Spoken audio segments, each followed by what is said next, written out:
One of the reasons I started doing this YouTube channel was because I wanted to explore the world of vintage audio equipment. It's been a great excuse to buy and play with pieces of equipment I've never seen in person or had any prior reason to handle, much less own.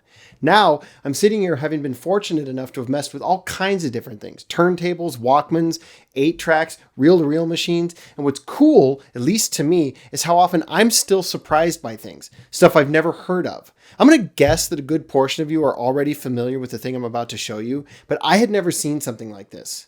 It's the Yamaha CT-810 Stereo Tuner, and we're going to talk about it. Stick around.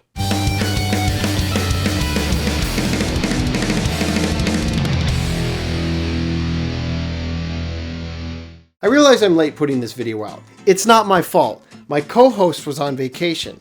You know he gets paid leave and I don't? Can you believe that? I need a better contract. This is the Yamaha CT-810. It's a stereo tuner. For lay people like me, it's a radio. And it's a biggin. But what is so remarkable about a radio? Well, what makes this one special is the sound quality. See, I've always just assumed that radio broadcasts sound inherently cruddy, right? I just accepted that that's what it was like, and nowhere near the same audio fidelity as records, tapes, and modern CDs. And I never really thought about it, because honestly, why would I? I've always had 5G, so I could use Spotify, and that always filled the need. But somehow this thing, through what I can only assume is the use of Harry Potter wizardry, makes normal radio broadcasts sound good. And it's a remarkable difference. Now I'm going to try and explain how and why this thing sounds the way it does, even though I'm really not sure I understand it myself. I do have what I would call a healthy background in physics, but while I could probably explain quantum electrodynamics sufficiently enough that Paul Dirac wouldn't be too upset, nerd, the literature that I read on this brown and silver box of woo-woo, I find baffling. So, no promises. I think the best way I can explain what they did is with a metaphor. Unfortunately, that's probably all you're going to be able to get out of me. What they did with this machine is the difference between washing your car and having it detailed. There's added circuitry to filter out more of the noise and pick up more of the original signal that comes in, so you can hear a lot more detail and richness. Now, this unit isn't the best in Yamaha's line of radio tuners from the 1970s. By most accounts, that crown goes to the CT-7000, but it was also exorbitantly expensive and unattainable for a lot of people. This, on the other hand, wasn't, which is most likely why I was able to come across it at an estate sale. We picked this thing up recently thanks to Drew Ruisi of Grayson's company of Coachella Valley. That's Drew. They're an estate sale company here in the Valley where we found all kinds of cool stuff.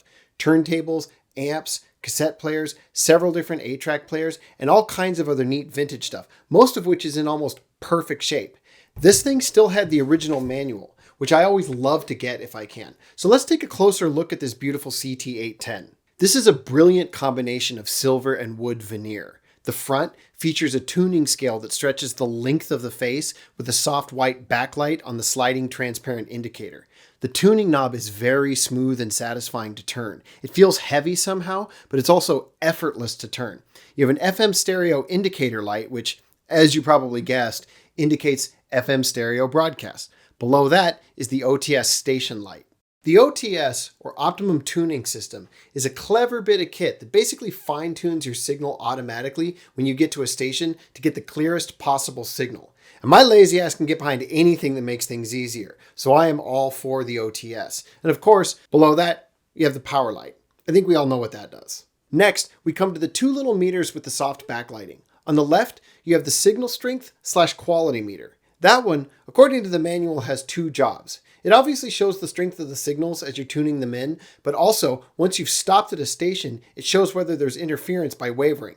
In this case, wavering means flickering rather than wavering like I tend to do at the end of my shift. On the right, you have the FM tuning dial. It points straight up when you're in tune, giving a nice visual feedback while you're manually tuning in the station. And it does its job really accurately. I don't have any other high-end tuners like this to compare it to, but I can attest that it certainly is effective in this particular case. Next to the meters, you've got your function knob. It has AM, FM auto, which is where you're usually going to be listening to FM, then the FM mono setting. I'll be honest with you, I'm not entirely certain what that's for. If you guys know its purpose, can you give an explanation in the comments? I'll pin it so that everybody can read it. But finally, The Rec Cal setting is short for recording calibration. When you switch the knob over there, the machine produces a tone so you can calibrate your tape recording levels. It sounds like this. Remember when we made a mixtape and we had to adjust the tape levels? This is for that. I know that most of the time this would be used for recording radio programs or songs, but I want to use this to put traffic and weather in between songs on a mixtape because I know that that would annoy my coworkers. Your music's annoying anyway.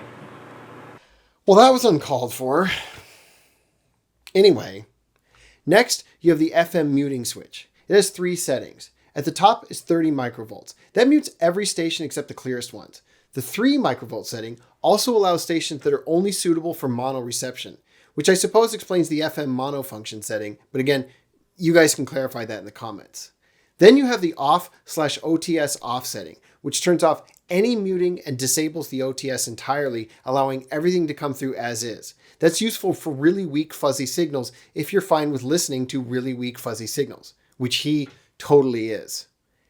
Actually, what I think they intended was to turn the machine completely manual, which would allow you to listen to weak signals that are really, really close to a much stronger signal. So the hardware doesn't try to jump to the stronger signal thinking that's what you're trying to listen to, which would be honestly infuriating. Now this switch here is noise reduction. The center position is off, then it's labeled high blend. That does reduce the hiss of some stations to a degree, so it definitely helps. But the interesting one is the top position. It's the Dolby FM adapter setting. They might as well call this the Dolby Don't Bother setting. You see, back in the 70s, Dolby tried to apply its noise reduction tech to FM stereo broadcasts, but that concept crashed and burned almost immediately since it wasn't backward compatible with older radios and would have made the broadcast sound weird and tinny on anything that didn't have the adapter. I can't even find an example online of what it looked like to show you, but suffice to say now, in 2023, it does absolutely nothing, so we just don't use that setting. Oh well. Moving on, the smaller knob next to the power switch is the output level. This one's also very satisfying to turn. It's subtle, but there's a gentle detent right at the 5, which is there because the center position has a calibrated output. According to the manual, it's there to allow you to calibrate the tuner's output to match your tape or phono volume level so you don't have to adjust the volume when you switch between the tuner and other devices. It's mostly a quality of life thing, but I really appreciate it being there since they totally did not have to include that. So that's the front interface. Let's take a look at the back. It's very lightweight, by the way. The manual says it's 13 pounds. My wife's bathroom scale says it's 12.2. It's close enough. Now, first and foremost, quote, "This receiver complies as of date of manufacture with FCC rules and regulations part 15, subpart C," end quote. I wonder who said that famous line. Was it Mark Twain? I don't remember. Anyway, on the back you have 3 main sections. Your antenna hookups, the RCA output jacks that hook up to your amp, and the connections for that mysterious Dolby FM adapter. I still wish I could find one of those, if it even exists. And above all that is the indoor AM antenna. The manual says this thing should be adequate for most situations unless you're in a steel-framed building or you're deep in an isolated valley. Now we're going to open this up and take a look inside, but before I do that, I just want to comment on something. The lights on this are really, really dim, and normally that would bother me, but in this particular case, I actually really like it.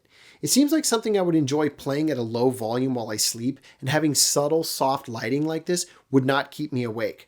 Plus, in general, I just think it's a nice looking piece of equipment. So with that said, let's open it up. To open it up, you just remove the 4 screws on the sides, and the wooden shell should just lift right off. It's very clear why the unit is so light. It's mostly empty space. You've got your 4-gang variable capacitor for tuning and a big heavy flywheel on the tuning knob. That's why it feels so nice to turn. Then you've got a 250 volt, 500 milliamp fuse, and I looked up this Sanyo chip here. It's the multiplex stereo demodulator. That's what the NFB PLL multiplex printed on the front refers to. It stands for negative feedback phase locked loop, if you're wondering. That's why it's cool to get the original manual. It is really fun when you find something like this that is a nice quality unit in really good shape. If you remember the last video, I was playing around with a cheapo miniature 1 watt realistic amp. This thing is fabulous by comparison. I realize it's not the best in their line, nowhere near units like the CT-7000 or the CT-1010, but the estate sale didn't have those. It had this. And as you know, I only do units that we find at estate sales or thrift stores. That's the challenge. And this is the CT-810 AM/FM Stereo Tuner from 1976. I hope you found it interesting. So I'll see you next time, and stay metal.